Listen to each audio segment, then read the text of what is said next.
سال اول میں تذکیر و تانیث کے حوالے سے 5 نمبر کے MCQ یا کثیر الانتخابی سوالات آتے ہیں۔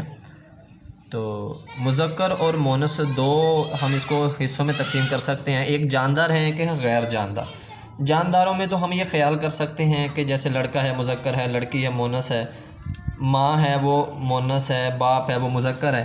یہ ایسے میں واضح ہو جاتا ہے کہ یہ چیزیں مذکر ہیں یا مونث ہیں، یہ جاندار مذکر ہے یا مونث ہے، یہ تو ہم واضح کر لیتے ہیں۔ لیکن جہاں پہ بات آتی ہے غیر جاندار چیزوں کی تو وہاں پہ بحث و مباحثہ چلتا ہے۔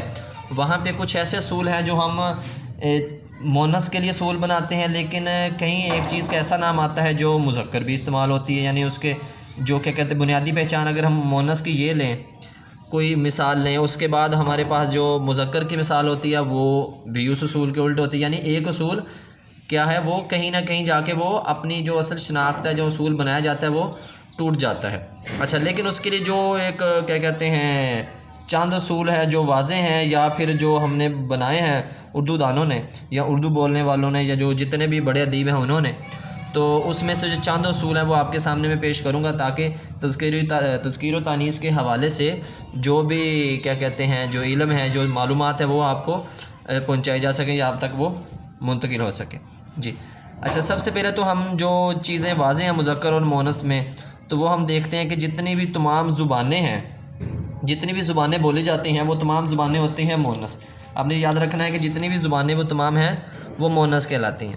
اس کے بعد آپ کے سامنے آتا ہے مونث آتی ہیں تمام زبانیں۔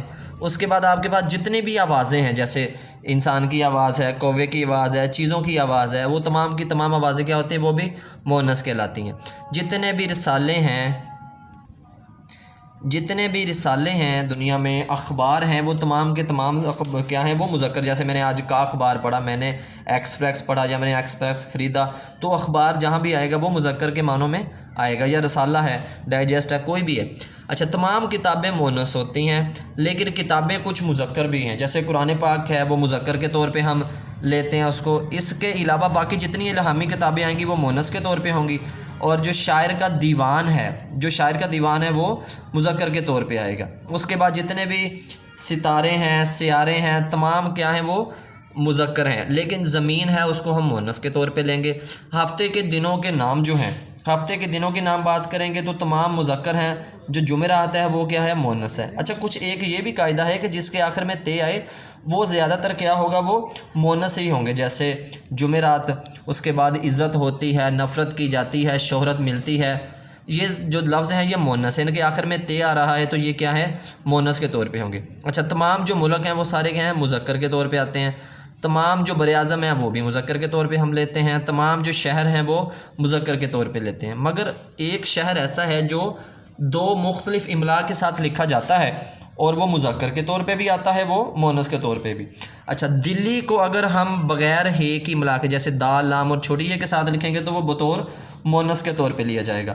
اگر ہم اس میں ہے کی املا کا اضافہ کرتے ہیں تو یہ ہم اس کو مذکر کر دیں گے، یعنی ایک ہی شہر کا نام جس میں بحث ہے وہ مذکر بھی ہے اور مونث بھی ہے، مگر املا کے ساتھ ہم اس کا فرق کر سکتے ہیں۔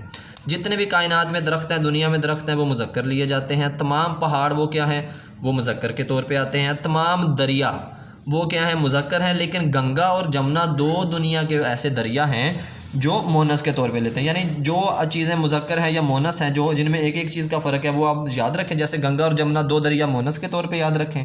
باقی جتنے بھی دریا آپ کے سامنے آتے ہیں، جتنے بھی نام ہوتے ہیں، وہ آپ ان کو وہ مذکر کے طور پہ لیں گے۔ اچھا، اس کے علاوہ کچھ لفظ ایسے ہوتے ہیں جو ایک ہی ملا آتی ہے، ایک ہی ملا کے ساتھ وہ 2 معنی دیتے ہیں، جیسے لفظ ہے قلم۔ اب ایک لفظ قلم کے معنی ہوتا ہے لکھنے کا آلہ، لکھنے کی کوئی چیز، جس سے کوئی چیز لکھی جائے، تحریر لکھی جائے۔ اب قلم سے مراد کوئی شجر کی ٹہنی بھی ہو سکتی ہے، جس سے کیا ہوگا، نیا پودا، مطلب کہ نئے پودے کی غرض کے لیے ہم زمین میں اس کو گاڑتے ہیں، زمین میں لگاتے ہیں، تو وہ بھی قلم ہو سکتی ہے۔ اچھا، اس کے بعد اگر لفظ آ گیا لگن، لگن بڑا برتن بھی ہوتا ہے، لیکن لگن کے معنی خواہش بھی ہے، تو جو برتن ہوگا تو وہ مذکر کے طور پہ استعمال ہوگا، اور اگر ہم اس کو خواہش کے معنی میں ہیں تو خواہشیں ہوتی ہیں، یہ مونث کے طور پہ آئے گا۔ اچھا، ایک لفظ ہے عرض۔ اب عرض کے معنی چوڑائی بھی ہوتے ہیں، عرض کے معنی درخواست، ریکویسٹ بھی ہوتی ہے۔ اچھا، اگر تو درخواست ہوگی تو درخواست لفظ کے آخر میں کیا آ رہا ہے، تے آ رہی ہے، تو یہ کیا ہے، سوری معذرت، عرض جو لفظ ہے اگر ہم اس کو دیکھتے ہیں تو اس کے معنی چوڑائی ہے. اچھا چوڑائی ایک آ گیا. دوسرا اس کے سامنے ہمارے پاس آتا ہے درخواست. اگر چوڑائی کی بچوں ہم بات کرتے ہیں تو چوڑائی مذکر کے طور پہ ہمیشہ لی جاتی ہے، اور اگر ہم عرض کو عرضی میں یعنی درخواست میں یا ریکویسٹ کے طور پہ لیتے ہیں تو ہم اس کو مونس کے طور پہ لیتے ہیں. اسی طرح گلستان ہے. اچھا شیخ سعدی کی کتاب ہے گلستان سعدی. تو گلستان اگر تو باغ کے معنوں میں لیں گے تو ہم اس کو مذکر بچوں کریں گے. اگر ہم اس کو کتاب کے طور پہ لیتے ہیں تو تمام کتابیں جو ہیں وہ مونس آتی ہیں سوائے قرآن پاک اور دیوان کے علاوہ. اچھا اس کے بعد آب ہے. آب کہتے ہیں پانی کو.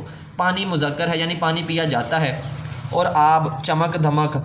ٹھیک ہو گیا بچوں. جو چمک دھمک ہے، جو روشنی ہے، وہ چمک دمک بچوں جو ہے، جو آبرو ہے، وہ کیا ہے بچوں؟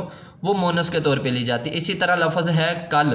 جو کل گزر جائے، جو دن گزر جائے، وہ مذکر کے طور پہ ہو جاتا ہے. جو آنے والا ہو رہا ہے بچوں، جو کل آنے والا چل رہا ہے تو وہ کیا ہے؟ وہ مونس کے طور پہ ہوگا. یہ کچھ لفظ ایسے ہیں جو ایک ہی املا کے ساتھ بچوں لکھے جاتے ہیں، تو اس میں مذکر مونس ہم تھوڑا سا فرق کرتے ہیں. اچھا یہاں تک اصول ہے بچوں. اس کے بعد ہم دیکھتے ہیں کہ کچھ تذکیر و تانیث پہچاننے کے حوالے سے اور تھوڑے اصولوں کی طرف بڑھتے ہیں. تو بے جان چیزیں ایسی جو بے جان چیزیں ہیں اور ان کے نام اگر ہیں، جیسے لفظ ہے وفا، جفا، اچھا دغا. اس کے بعد ایسے لفظ ہیں جن کے آخر میں الف آتا ہے اور وہ بے جان ہیں تو وہ مونس کے طور پہ آئیں گے. اور ایسی چیزیں جو بے جاندار ہیں ان کے آخر میں الف آ رہا ہے تو وہ مذکر کے طور پہ آئیں گی. اچھا ایک اور بات یاد رکھیں کہ جتنے بھی یہ اصول بنائے جاتے ہیں مذکر و مونس کے حوالے سے، تو یہ جو اصول ہیں یہ تقریباً 90% درست ہوتے ہیں، مگر چیزیں دنیا میں اتنی ہیں کہ ان کے نام اتنے ہیں کہ جو بھی ہم اصول بناتے ہیں مذکر یا مونس کا، اس کو الگ کرنے کے لیے وہ اصول کیا ہیں؟ کسی اور چیز کا نام آتا ہے تو وہ اصول ہمارا رد ہو جاتا ہے. لیکن زیادہ تر یہ جو اصول بچوں آپ کو بتائے جاتے ہیں یہ مونس کے طور پہ ہی آتے ہیں، مذکر کے طور پہ ہی آتے ہیں. جو بتائے جاتے ہیں وہ 90% یا اس سے زائد وہ درست ہی ہوتے ہیں. اچھا کچھ مونس پہچانے کا ایک اور تھوڑا سا طریقہ بھی ہے جو ہم نے تھوڑے اصول نکالے ہیں، وہ ہے تے. جن لفظوں کے آخر میں تے آتا ہے جیسے عزت، نفرت، شہرت، حرمت، یہ سارے مونس ہیں. اچھا جن کے آخر میں ٹے آئے وہ بھی کیا ہے؟ وہ مونس کے طور پہ. جیسے بلب لفظ ہے وہ جلتا ہے، اور جو لائٹ ہے وہ جلتی ہے. جن کے آخر میں ٹے آتا ہے وہ مونس ہیں. اچھا جن کے آخر میں نون آئے وہ بھی کیا ہے؟ وہ بھی مونس کے طور پہ آتے ہیں. لیکن یہ واضح رہے کہ کئی دفعہ آخر میں نون آتا ہے لیکن وہ مذکر کے طور پہ آتے ہیں. چھوٹی جی آئے جیسے لفظ ہے کرسی، یہ آخر میں کیا کہتے ہیں اس کو، چھوٹی یہ آ رہی ہے تو مونس ہے. اچھا لیکن بھائی کے آخر میں چھوٹی یہ ہے تو لیکن بھائی تو مذکر ہے، مگر وہ جاندار ہیں، وہاں ہم فرق کر سکتے ہیں. اچھا جو چیزوں کو جمع کریں آخر میں نون یا نون گنا آئے تو وہ بھی مونس ہوں گی. اچھا جس کے آخر میں سین آئے وہ بھی ہم مونس کے طور پہ، جیسے سانس چلتی ہے. اچھا اس کے بعد سانس ہوتی ہے. تو جن کے آخر میں سین آئے وہ بھی تقریباً 90% لفظ وہ کیا ہیں؟ وہ مونس کے طور پہ لیے جاتے ہیں. جی بچوں یہ کچھ چند اصول تھے جو آپ کے سامنے واضح کیے گئے تذکیر و تانیث کے حوالے سے. تو کوشش کریں آپ ان کو تھوڑا سا دیکھ لیں، ان کو ذہن نشین کر لیں، تاکہ آپ کے جو تذکیر و تانیث کے حوالے سے جو کیا کہتے ہیں سوالات آئیں گے 5 نمبر کے سال اول میں وہ واضح ہو سکیں.